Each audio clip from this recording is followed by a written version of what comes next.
Henesis Kapitulo 14. At nangyari, sa mga kaarawan ni Amrapel, hari sa Sinar, ni Aryok, hari sa Elasar, ni Chedorlaomer, hari sa Elam, at ni Tidal, na hari ng mga Goim. Na ang mga ito ay nakipagbaka laban kay Bera, hari sa Sodoma, at laban kay Birsha, hari sa Gomora, kay Shinab, hari sa Adma, at kay Shemeber, hari sa Zeboim, at sa hari sa Bela na si Zoar. Lahat ng ito'y nagkatipon sa libis ng Sidim, na siyang dagat na alat.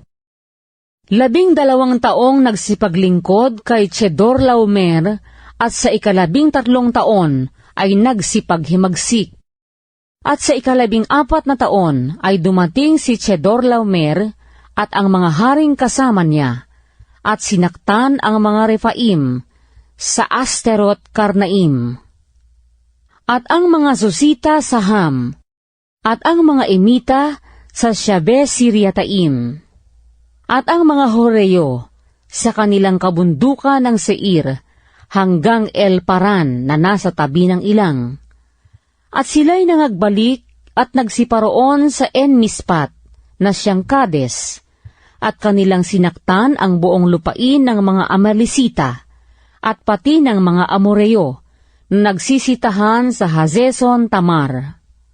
At nagsilabas ang hari sa Sodoma, at ang hari sa Gomora, at ang hari sa Adma, at ang hari sa Zeboim, at ang hari sa Bela na dili ibat si Zoar. At sila'y humanay ng pakikipagbaka laban sa kanila sa libis ng Sidim.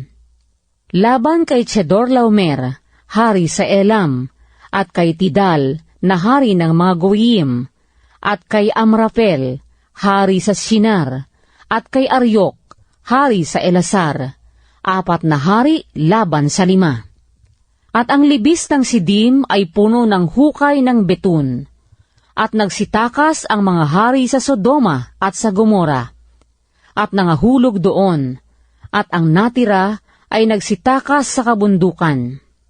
At kanilang sinamsam ang lahat ng pag-aari ng Sodoma at Gomora, at ang lahat nilang pagkain at nagsiyaon. At dinala nila si Lot na anak ng kapatid ni Abram, na nananahan sa Sodoma, at ang kanyang mga pag-aari, at sila'y nagsiyaon.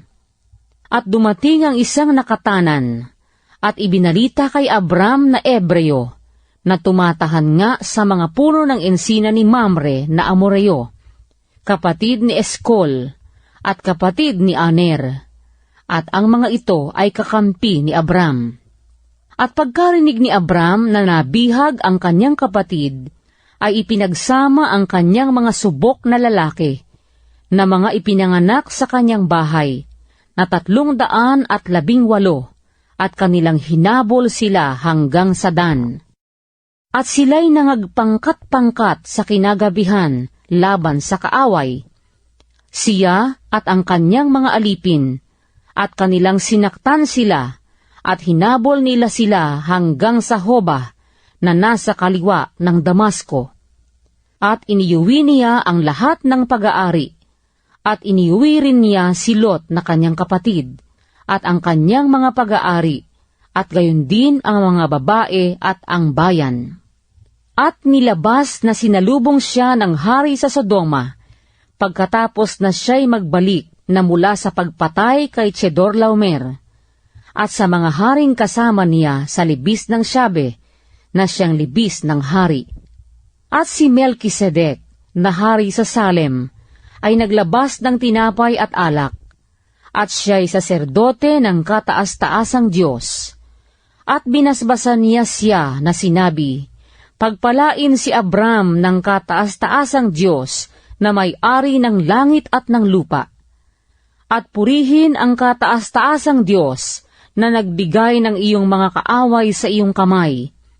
At binigyan siya ni Abram ng 10 bahagi ng buong samsam.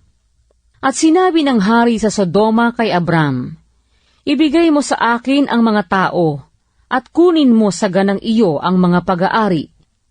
At sinabi ni Abram sa hari sa Sodoma, "Itinaas ko ang aking kamay sa Panginoong Diyos na kataas-taasan, na may-ari ng langit at ng lupa.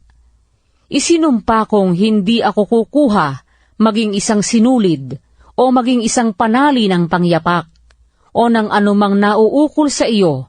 Baka iyong sabihin, pinayaman ko si Abram. Liban na lamang ang kinain ng mga binata at ang bahagi ng mga lalaking kinasama ko, si Aner, si Eskol at si Mamre, ay pakunin mo ng kanilang bahagi.